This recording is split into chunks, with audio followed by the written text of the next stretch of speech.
Hi, welcome to the Whistleblower Newsroom. I'm Christina Borgeson. When someone writes a book about this nation's principal federal law enforcement agency titled Your FBI, How the FBI Suppresses Whistleblowers to Hide FBI Scandals and Crimes, and when that someone is a former supervisory special agent of the FBI, there is cause, I think you'll agree, for alarm. Rosemary Dew is an FBI whistleblower, and her book is an anthology of stories, including hers, about the shocking fates of agents who stepped up to point out wrongdoing. Former agent Dr. Tyrone Powers, whose story is also in this book, eloquently explains the FBI's institutional response to whistleblowers. When a whistleblower has conscience and courage, writes Dr. Powers, the FBI reacts like an immune system that has to fight them off because conscience and courage might be contagious. They fight them with every white blood cell they have. Even if the whistleblower's right, the FBI considers them an infection rather than something that might help the agency to grow. But the FBI does not grow. They swell with the infection of wrongdoing. Today, Rosemary Dew and I are going to talk about this infection. We're going to talk about the FBI's retaliation playbook, its victims, and the implication of all these for the United States. Welcome, Rosemary. Thank you very much. So let's just start this off with your story. I mean, I'm sure that's what inspired you to put this book together.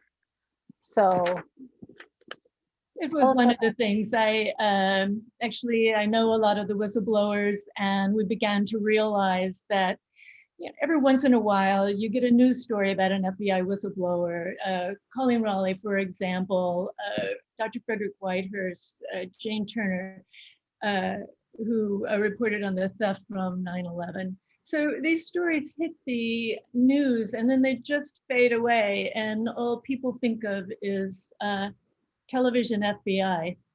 They don't really realize how much this affects their civil rights, and it does profoundly. Well, I'll tell you, these stories were so shocking to me.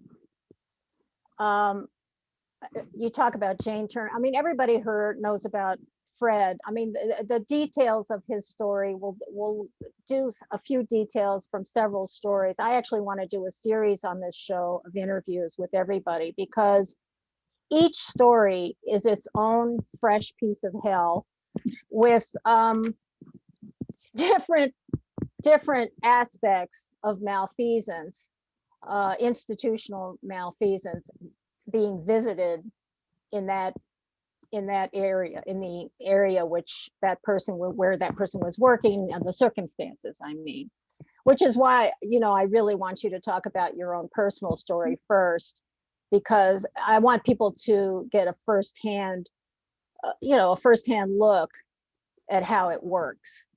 Okay. Well, I became an agent in 1977. I was the 96th woman. I encountered sexual harassment and sexual discrimination right off the bat. Started in the academy, but for example, in my first office, my welcome visit to my new supervisor consisted of him telling me they had one like me before, and I assumed that was a single parent. I was the third woman agent in San Francisco division, so there had not been many women before me. But his idea was that I would ask for special privileges and I wouldn't pull my weight. That was his assumption right off the bat. So it was a difficult welcome. The sexual harassment started right away. For example, I'd been there about 4 months. I was 27, which at the age of 70, which I am now, I see it's still a child. But I had such high hopes and I was so naive. Supervisor called me. I was in the Berkeley resident agency, which is a small office. He was in the Oakland resident agency. I was already getting a lot of calls for undercover work because there were so few women. He told me that he needed to talk to me about an undercover and lived not too far from me, so he would just drop by my house after work. Oh. Well, I really didn't get at that point what a problem that might be. We didn't have good secure communications, for example. It made sense to me that he couldn't describe it over the phone, and I didn't want to drive to Oakland.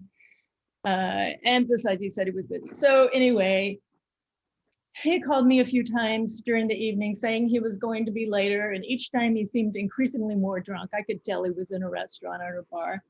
He came into my house where I had two small children who, praise the Lord, were asleep. He shoved a bottle of wine in my hands, asked me to go get glasses. I had to wash a couple of glasses, so it took me a while. When I came back, he was naked. Oh. And he kind of chased me around, telling me he knew from the moment he saw me that there was chemistry between us, and he's trying to kiss me, and I'm trying to shove his clothes back at him. It was just awful. I did what many women do when they're assaulted. I somewhat froze. All I could do was talk. I tried to kid him out of it. I just tried to push him away. Eventually, he was so drunk, it was obvious he couldn't perform, so he left. I went back in the office. I talked to one of the senior agents about what had happened, and I said, how can I report this? And he said, oh, you don't want to do that. Don't call attention to yourself.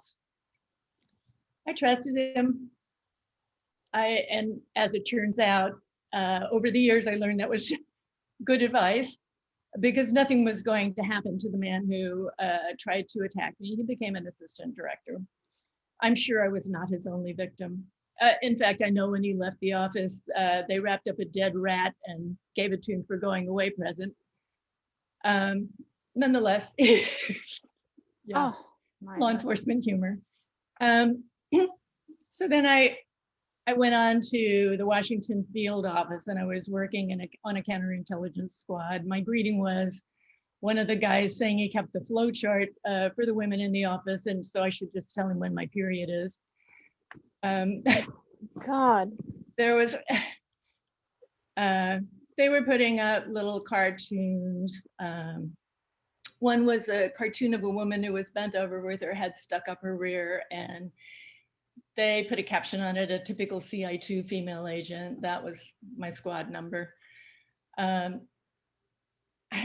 was right where I had to sign in. I kept taking it down. They kept putting it up. I finally went into my supervisor and said, we have to stop this.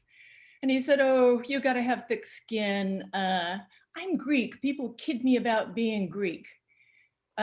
He said, if you try to take this further, it's only going to get worse. Again, this guy I actually trusted, and I knew he was right. I was too junior to have the confidence to do any more. And then one day I was sitting at my desk, and some of the surveillance personnel came in and said that one of my colleagues had stolen a car from out in front of the Soviet embassy and had just driven off with it, parked, and walked away. Well, he had told me before he thought that it would be really a good idea, because then the person who owned the car would think they were crazy because they would not find their car in the same place. Not really sure where he was going with that. Didn't make sense to me. Didn't have a warrant, by the way. But the surveillance personnel were afraid to report it themselves. They weren't agents, and they thought I would survive the experience better. I took up their cause. I went to my supervisor. I think actually the embassy called and complained, and I think that's what finally pushed him to action. However, I don't actually know if he was punished or not, the guy who did that. His nickname was Grand Theft Auto. Oh, That's what he was known to people for. This man followed me throughout my career. When I went to headquarters, no, not like stalking, but we just ended up thrown together. same places, And being transferred to the same places at the same time. yeah, so I went to headquarters. I was a supervisor in counterintelligence and counterterrorism, 2 separate assignments. But while I was in counterintelligence, I got a call, and someone was saying that this man had inappropriate contacts with a defector. So he was still on the squad, the same supervisor I'd been talking about all along. I call the supervisor and I say, you know, this, you got to stop it. You know, first of all, there should have been an investigation. He should not have been doing what he was doing. And I'm sorry, but most of my story is still classified, so I can't give you the details on what he was doing. At the end of that conversation, my supervisor said, you know, I said, he's just not a stable guy. And the supervisor responded, you're not stable either. Oh, okay. Yeah, so I wasn't at the field office again. I don't know what happened with this guy. He had access to some very highly classified cases that went awry and resulted in some deaths. He was one of the few people in the office, but for some reason, there's no alarm bells going off. So then I get transferred to Denver, where a number of things happened.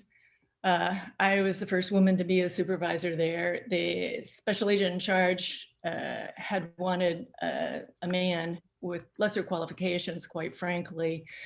It was a counterintelligence and counterterrorism squad. I had been a supervisor in both. At headquarters, worked internationally, handled thousands of FBI cases from that desk.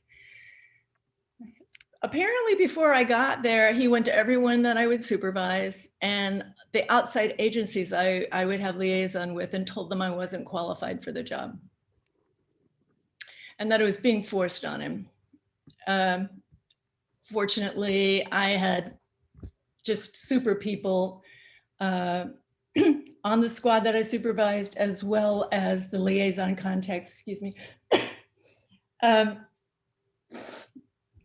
very quickly they realized, you know, who wasn't qualified for the job. Right, right. So eventually there was a very powerful man in the office who lost some classified and lied about it. Because I was the counterintelligence supervisor, I had to investigate him. He lied under oath. He did have power over me, so I should not have been involved in that investigation at all, but that's the way the special agent in charge wanted it. Okay. The classified information that he lost was returned to us through a biker gang. God. Yeah. They were being investigated for drugs, and some of them, I guess, had been working in the office, and because even though I asked over and over again, we didn't have safes for all the classified information, his classified was left out and they stole it. Unbelievable. Anyway, yeah, he became an assistant director. So people fail up in the FBI, it seems. If it comes to a whistleblower case, yes, that's absolutely true. Unbelievable. And my theory is that everybody knows what's going on, and therefore everyone's given a tacit, consent to this. So if it's revealed, then everybody's in trouble. Exactly. So, Exactly. you know, they're going to line up behind the abuser. So then Grand Theft Auto's back. This time, I got a call from Washington Field, and they said, did you tell this man you would give him access to our classified computing system? I said, no, I did not. And they said, don't worry, you're not the first one. So here he is attempting to commit espionage, basically. And no one has confronted him about it. You know, I called headquarters again and told them what had happened. I don't know what the follow-up was, except that I know they sent the same supervisor out to talk to him so he wouldn't do it again. Then he got picked up by the Denver police for exposing himself and leaving his FBI business card. Oh my God. He actually was not in the Bureau at that point. And what happened was, while he was still on duty in Washington Field, there was a secretary who was actually a minor. She was just out of high school, and he trapped her in a stairwell and tried to shove her hands down his pants. And I think that was actually his demise. But Finally. yeah. God. God. Anyway, these were very serious national security concerns, and you know, it was just blown off. I eventually left. I left after 13 years. Denver was my last office. The FBI was not what I thought it was going to be, and fidelity, bravery, and integrity is not what the FBI stands for. There are a couple of other women who are in this book, and one of them will probably not, I hope she will allow me to talk to her, but her situation is so inhuman, really. Could you talk about her? Yes, she was attacked by a very powerful man. Her name is Teresa Foley. Oh, I'm sorry. I thought you were talking about Jane. Who? Suzanne Doucette. Oh, we'll talk about Suzanne. About Suzanne.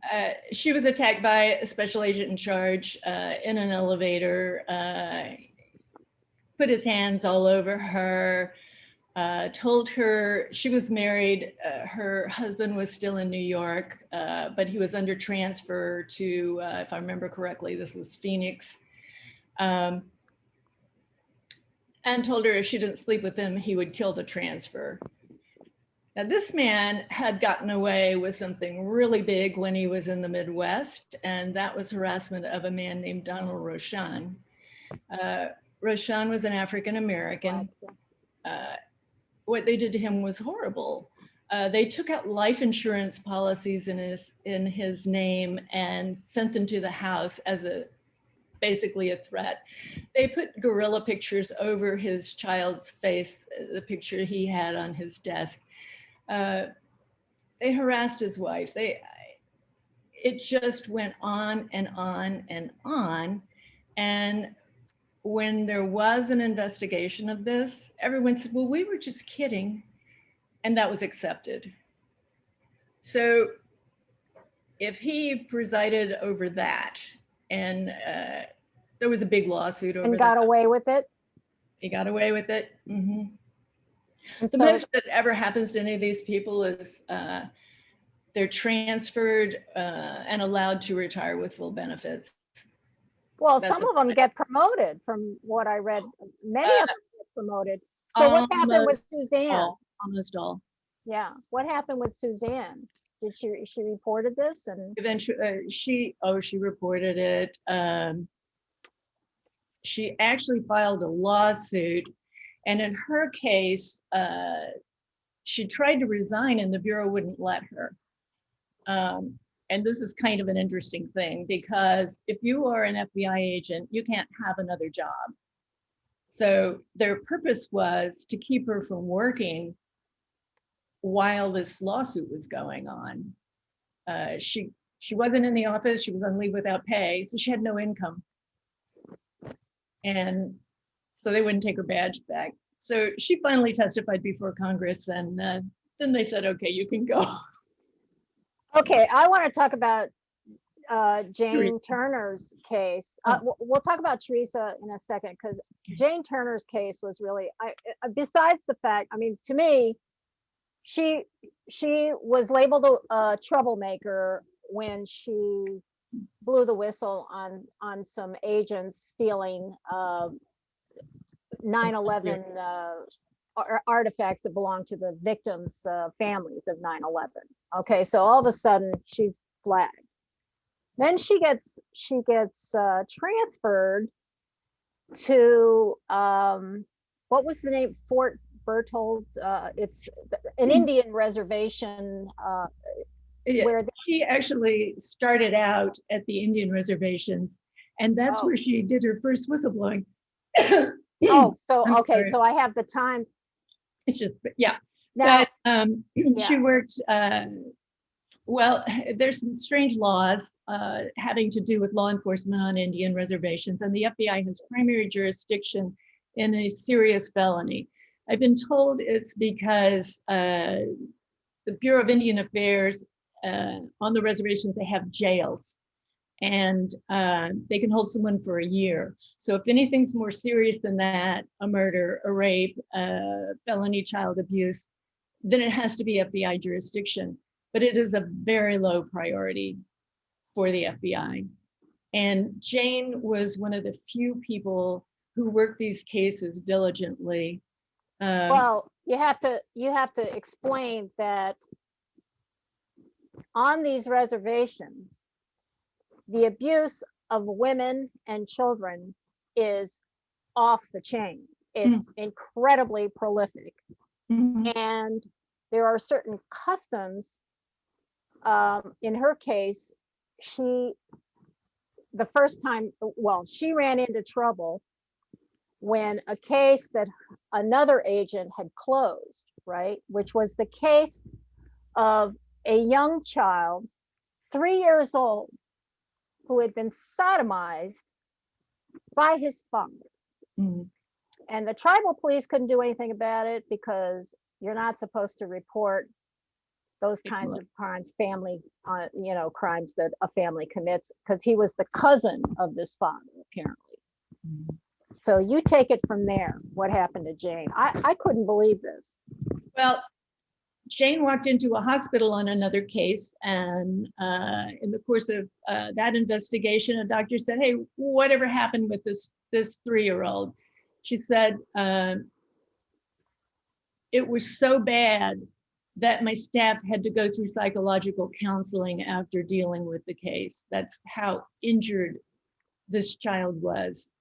The agent came in, he didn't want to work the case, so he went to the United States Attorney's Office and said, yeah, I don't think we need to prosecute this because it was just a vehicular accident. Okay, so how a vehicular accident could cause tears in that child's rectum so badly that there had to be a surgical repair, and that a medical staff that is used to seeing child abuse cases has to go through psychological. He knew he was lying. He knew he was lying. And the doctor wrote a letter that says, and it's in the book, but she says, sometimes there are gray areas. There were no gray areas on this. There were no bruises, as if a car ran over him. She said there was dirt on the child's belly. Most likely he was bent over a car or tire and it deposited the dirt, but there were no marks. Well, I mean, the father, in the end, admitted to doing it. And Meanwhile, Jane gets into trouble for pursuing that case. Yes. And And they actually transferred her to Minneapolis. It was like the weekend after she closed on a house in Minot, which is where she was. They told her she was going to handle the overall program, Crimes Against Children, for the division. But when she got there, she had a chair, but no desk. She was seated separately from the squad, and she had no cases. So this is a pretty typical path that the FBI takes for whistleblowers. First, they isolate them. Jane's not the only one. Robert Kobus spent 2 years on the 25th floor of the 24th floor, yeah. In New York. No Empty. responsibilities. It's completely empty. Oh, just He like doesn't even have 100 a phone. not one other soul, no phone, no nothing. Mm-mm. No, so he was a senior GS-13, so he's being paid like, you know, $120,000 a year to do nothing, and was not allowed to do anything. He wanted to work, but okay. So I'm going far afield on this, but so that's what they did to Jane. First, they isolated her. Then, and let's be clear, before Jane came, there were no prosecutions of these crimes. Mhm. She prosecuted, she investigated and got a bunch of them prosecuted. Mhm. And then when she left, again, back to zero.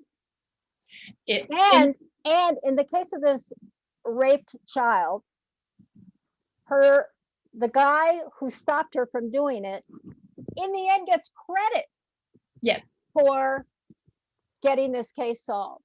Yes, and you know, when they took her off that case, they returned that child to the father.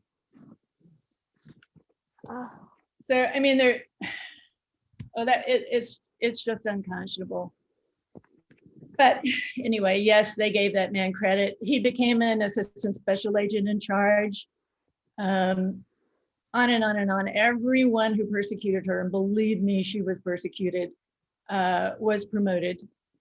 It was completely covered up. They reduced her in rank, but what they did was they wouldn't give her any cases, because if she did well on a case, then they'd have to rate her down. I mean, I'm sorry, then they'd have to rate her well. And they didn't want to do that anymore. She had always had excellent performance appraisals, and they wanted to get rid of her. Once they isolated her, and there's a nickname for this in the FBI, it's called being radioactive. And if you're radioactive, nobody wants to get near you. Everybody knows if they associate with you, they're going to have the same kind of harassment that you do. I mean, they put up her picture at the Christmas party and made cracks about her looks. No one would work with her. She is very creative, so she started working with other agencies to get cases done. So they sent her for a psychological fitness for duty, and they did this to Fred Whitehurst too. Yep. This is illegal for anyone other than federal employees who have clearances. So the FBI keeps a group of psychologists and psychiatrists on retainer. They send the person to them who's going to be evaluated. The only information that the psychologists and psychiatrists have comes from the FBI and is written up by exactly the people who are abusing them. And for example, in Jane's case, they said she was delusional. And they said that because she worked on a case, and it was a pretty famous case, an espionage case. It was called The Falcon and the Snowman. There was a movie about it. So it's an old espionage case.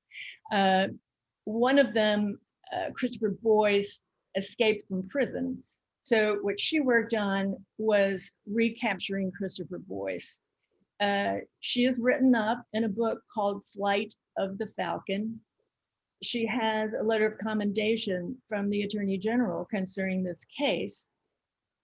And Minneapolis told these psychiatrists that she made this up. Oh. And whenever she would try to defend herself, they would say, why would the FBI lie? And that Fred has told me the same thing. Anytime he would say, try to contradict the paper that the FBI had sent, they would say, why would the FBI lie? So in the end, they diagnosed Jane. I don't remember the exact diagnosis, but it was, delusional and this and that, but in remission. Now, in remission? In remission. I'm a nurse. You can't diagnose something you didn't see. So they never saw during the interview, they could not find any pathology. So they just said it was there, but it was in remission. So I went through that book. Mm-hmm. And because I wanted, I like things. I like to document things. And I said, I want to document this retaliation playbook. So I found 22 things that are part of the playbook. Mm-hmm. So order psychiatric evaluations, make you look morally corrupt, take your gun under the guise that to humiliate you and prevent you from working. Mm-hmm. Remove you from your assigned duties, deny you equipment you need to do your work, reduce your staff or take it away entirely, deny access to systems you need for your work, isolated from your co-workers, given a chair but no desk, prohibit co-workers from talking to you because that would be guilt by association. Mm-hmm. Put you in working conditions that endanger your health. And we'll get to Teresa Foley in a minute.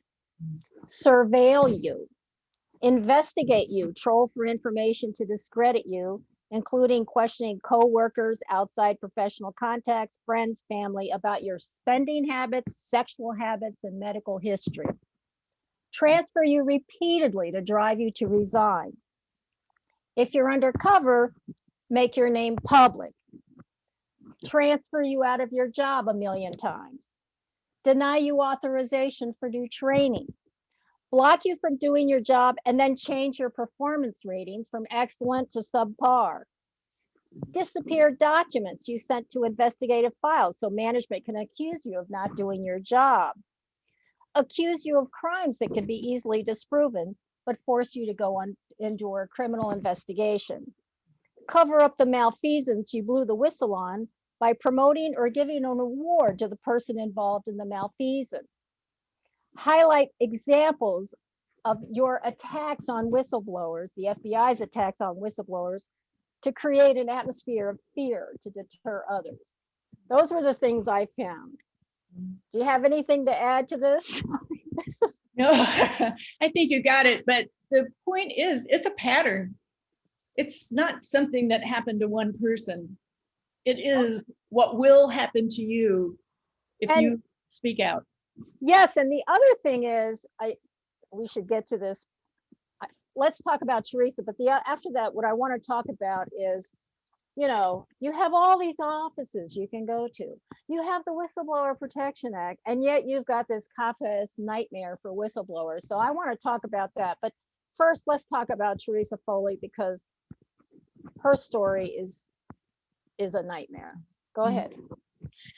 Teresa was assigned to Guantanamo Bay, interrogating prisoners. The office was very harassing. She encountered that right away. She did not want to go drink with the guys. Her supervisor actually called her in and said, you have to go to these parties, you have to go drink with them. Otherwise, you're not part of the family. She started reporting things, time card frauds, making a bigger issue of the sexual harassment. and bad things started happening to her. First of all, when she arrived, she was put in rat-infested housing.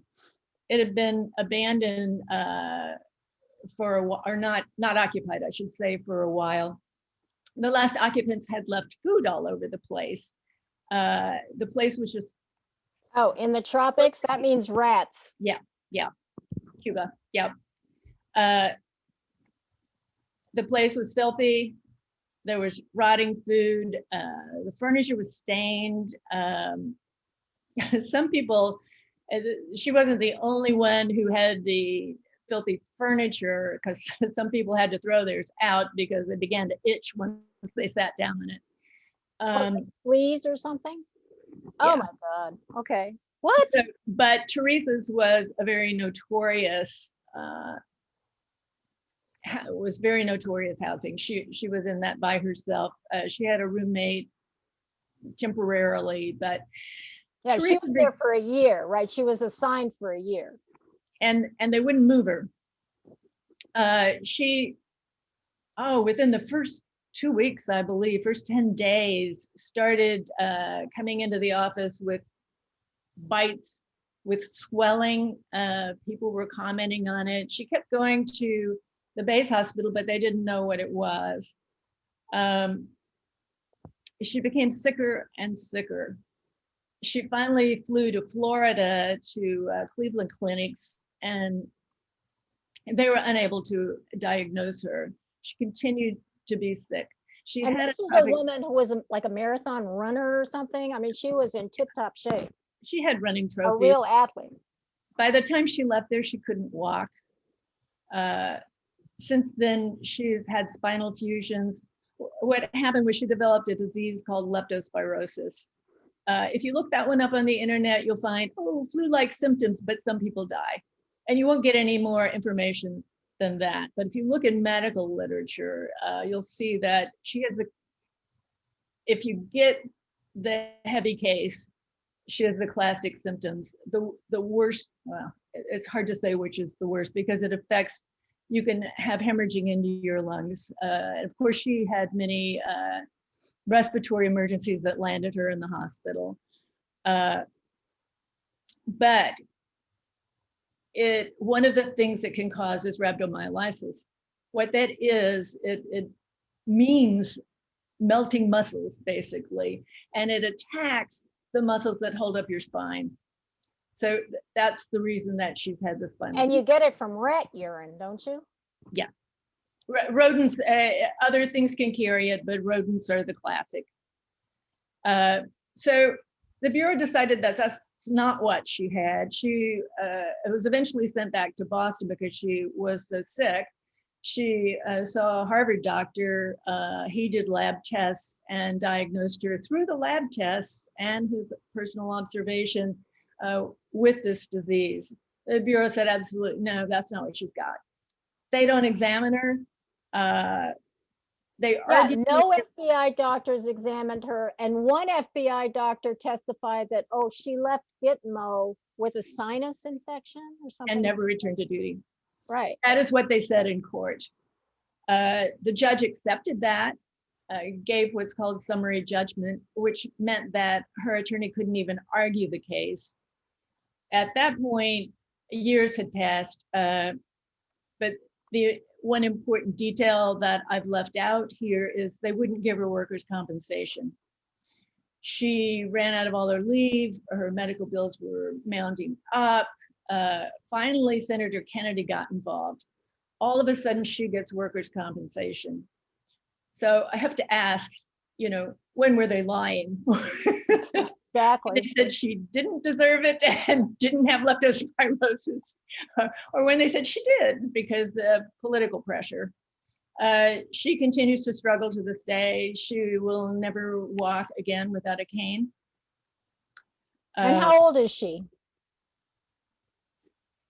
She might be 50 by now. This has gone on for more than a decade. Getting compensation and her medical taken care of, the Bureau still has influence on that, and everything she has to fight for.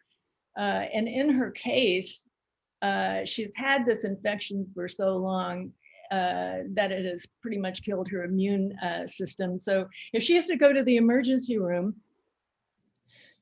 she picks up a disease. And when she picks up a disease, it's really much more rampant than what you or I would get from that. So it puts her in the hospital a lot. So let's talk about this system that you know, that FBI whistleblowers have to subject themselves to. First of all, the FBI is governed by whistleblower laws that are separate from any other agencies, including the Department of Justice, under which they sit. So just talk about that and how some of these offices, and I point out specifically the Office of Professional Responsibility, are sometimes complicit in you know, persecuting whistleblowers. But just talk about this whole Kafkaesque, you know, network of agencies and laws, and Well, the Whistleblower Protection Act of 2016 with its loophole. Just yes, the Whistleblower Protection Enhancement Act of 2016. What that did was effectively stop any employee who is a whistleblower from being able to go to court. It keeps the investigations within the FBI and the Department of Justice, both of which have been proven over and over again to protect the FBI and not take care of a whistleblower. One of the things that the Office of Professional Responsibility quite frequently does is when somebody blows the whistle, they open an investigation on the whistleblower. And that's the beginning. They try to discredit you, as you were explaining earlier, with criminal acts or, I don't know, immoral behavior, or all kinds of stuff. So now there's no recourse outside of the FBI and the Department of Justice. and that makes no sense, because it's a conflict of interest. Mhm. If it's this agency and the agency that's over that agency are the ones to look into the crimes and malfeasance of that age, it's a complete conflict of interest, and it's borne out by what happens. Mhm. And what Mike German documented, he's an attorney, was that the Inspector General, the FBI Office of Professional Responsibility, the FBI inspection staff, everyone who is involved along the way in investigating these cases were coordinating. In the case of EEO cases, Equal they employment were opportunity. coordinating as well with the Department of Justice in favor of the FBI. There's no independent review. They claim there is an administrative judge situation within the Department of Justice, and therefore you have a hearing before a judge, but it's really not true. If you file to have that review, the investigation is what attorneys call de novo, meaning that has to start all over. The whistleblower has to get an attorney, basically, file for discovery, completely reconstruct the investigation, can't use past investigations, they have to start all over again. They drive the whistleblower into bankruptcy. They string this out for several, have been strung out over a decade.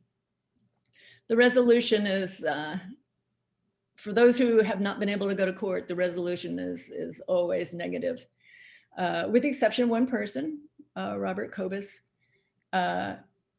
They did see that keeping him unoccupied for 2 years was a waste of taxpayer dollars.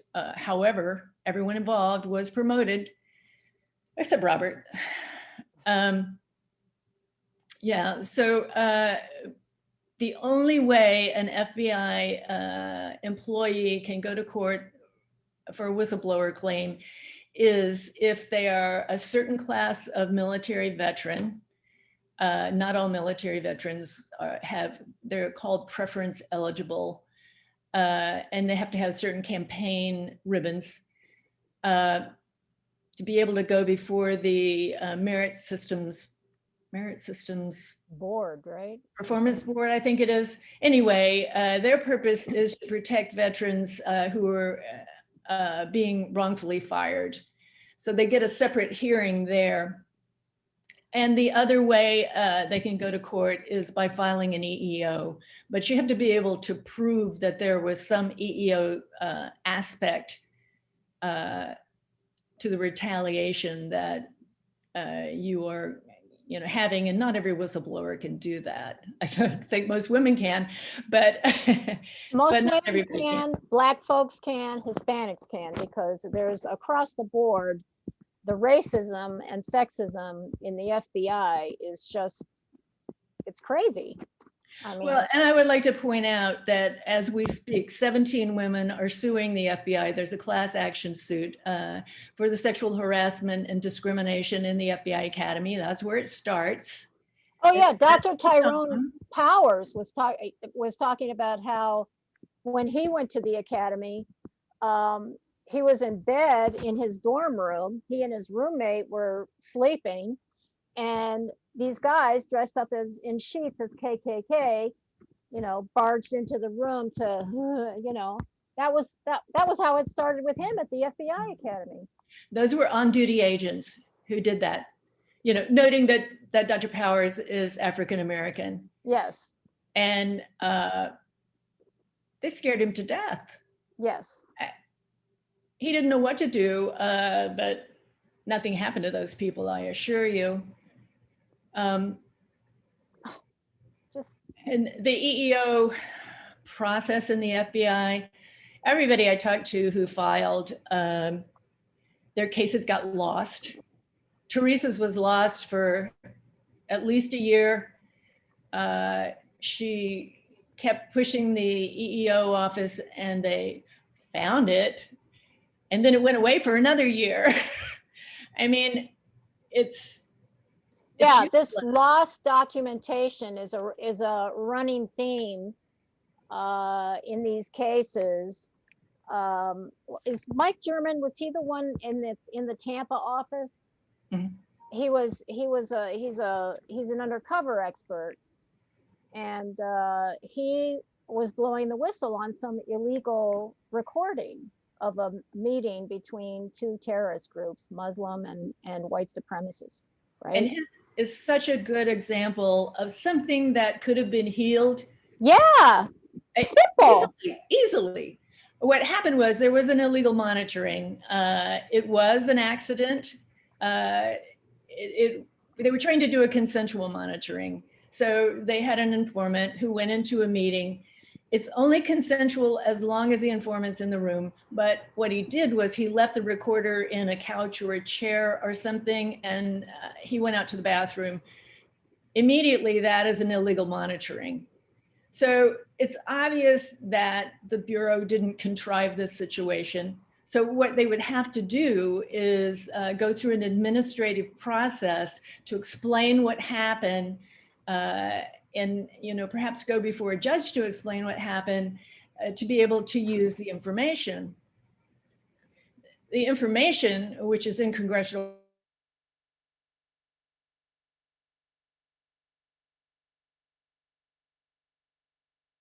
record now, thanks to Senator Grassley, plotting with an international terrorist also like groups. to attack Jews in this country, and it was a horrible group, two horrible groups of people. Mm-hmm. Yeah, and this is post 9/11. An important recording. Mm-hmm. And this is post 9/11. Right. So it was the number one priority of the Bureau, but what the Bureau did was try to cover up the fact that the illegal monitoring took place. Oh yeah, his boss said just pretend it didn't happen when Mike, and thus began his fresh hell.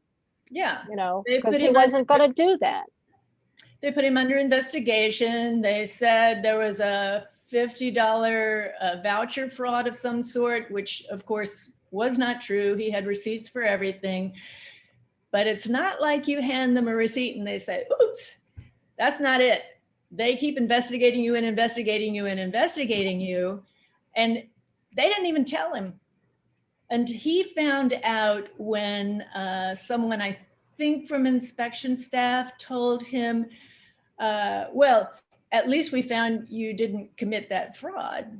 He's like, what? Right. Right. Well, let's be clear. What happened too was when he talked about this, he had a transcript of the recording. The Tampa office was saying, "Oh, there never was a recording." Mm-hmm. So he produces a transcript, and then all of a sudden, the Tampa office finds the recording. So yes. they were playing all kinds of games. They asked him to turn over the transcript. He knew perfectly well that would make it go away for sure. He maintained a copy and stood his ground, and that's when Tampa found the tape, which was in the supervisor's desk drawer. Right. Yeah. But Mike had to go and this is what happens to some of these people after years and years and years of fighting the bureaucracy. And by the way, we have to include, there's an office of you're supposed to go, then they have to go to Congress and senators, and then the whole thing really blows up, because what happened with Mike too is after he went to Grassley, the FBI put out a press release, impugning his integrity and all that. But there's this Office of Attorney Recruitment and Management. They're the ones that you're supposed to go to as, I don't know, are they supposed to represent you as attorneys in this whistleblower? That is what they are calling an administrative judge. So they answer to the Attorney General, and they read all the paper. And again, this is the investigation that has to be de novo. And they don't have to give you, they don't have to tell you if they have come up with a decision, how, they don't have to divulge anything about how they came up with the decision to say you're wrong or whatever. I mean, there's a lot, it's so rigged. That is correct. They will not give a whistleblower's attorney access to any precedent cases, which is very important in arguing a case. The government has access to all of them, but the whistleblower's attorneys do not. So it's very hard to make a case, since our legal system is based upon precedent cases. The rulings are, it's hard to make a case when you don't know what the precedents are. I mean, it's so interesting to me how each office has a critical piece of riggery going on. Okay, like, okay, you don't have you and your lawyer do not have access to the precedent cases, and you've got these other offices that are coordinating with each other. The OPR in particular. I mean, so whenever they send you to any of these offices, they're really sending you into the buzzsaw. Yeah. Well, take the case of Jane Turner. When she reported that little boy, the OPR said, there's no case here, Jane, as far as misconduct in the FBI. The head of that office retired a couple of years later, and actually ended up being prosecuted for raping his 6-year-old daughter. Of course, he didn't think there was a problem. I mean, so Rosemary, what's to be done? Well, first of all, FBI whistleblowers should have the same protections that civil service whistleblowers do. The FBI will claim that it can't because of national security. That is completely false. All of these whistleblowers reported waste, fraud, and abuse. I've been able to tell you the story of abuse of classified information without giving you the details. These cases can be prosecuted in court and were up until the Enhancement Act. So who is behind that Enhancement Act? I mean, it's almost Orwellian to call it an Enhancement Act, by the way, but just what that act did that enhanced it, before that act, there were only 9 offices that an FBI employee could report malfeasance to, and it did not include your chain of command. it's crazy, but okay. Yeah, I mean, it was the director of the FBI, the attorney general, the head of your office, but it is a chain of command structure, and just try jumping over your supervisor's head and see what happens to you. I mean, it's set up to be adversarial from the get-go, and most of the people before, well, all of the people, I should say, before the Enhancement Act were caught in not having protections, at least for a certain period of time, because they reported through their chain of command. Well, what's interesting though about this Enhancement Act is that it puts the director, it implicates the director in covering up this malfeasance too, the FBI director. I mean, Mueller was directly implicated. I believe it was in Mike German's case, directly implicated, right? Oh, quite a few of them. I know Robert Kobus contacted him. I'm pretty sure Darren Jones, who was reporting on contract frauds, contacted him. But the director signs off on all firings. The problem is the directors don't review these cases themselves. They're brought to them by legal counsel, and they pretty much get a briefing and give a signature. Well, too bad. I mean, if the Whistleblower Enhancement Act gives you this kind of discretion, then you're responsible, isn't it? Yes. I mean, somebody has to be held responsible. And I just think that, okay, all right. So you think the Whistleblower Enhancement Act needs to be amended, right? Yes, it does. And I think they just need to be rolled in with the civil service protections. And who could do that? Who could do that? Congress. Congress. Has to be legislation. Has to be legislation because it's law. Your book should be sent to Senator Grassley, since he's helped a lot of these people with that recommendation. I'm going to leave it there because our time is up, Rosemary, but you have done a very valuable public service in exposing this, because you really expose it in all its disgusting terribleness. I mean, it's almost so unspeakable, some of the stuff that I read in there in your book, and it really needs to be addressed, and you have made the case for that. So thank you. Thanks for coming on, and I hope to bring on every last one of your colleagues on this show. I hope you do. So my audience can really get a full picture, and maybe somebody will make a few of them will make a few calls. So thanks a lot, Rosemary. Yeah, well, if they would do this to their employees, just imagine what they'll do to the public. Exactly. Well, yeah, we didn't talk about that, how the US pays for all this. But anyway, we'll do that. We'll do that in the subsequent interviews. Thank you. Thank you so much.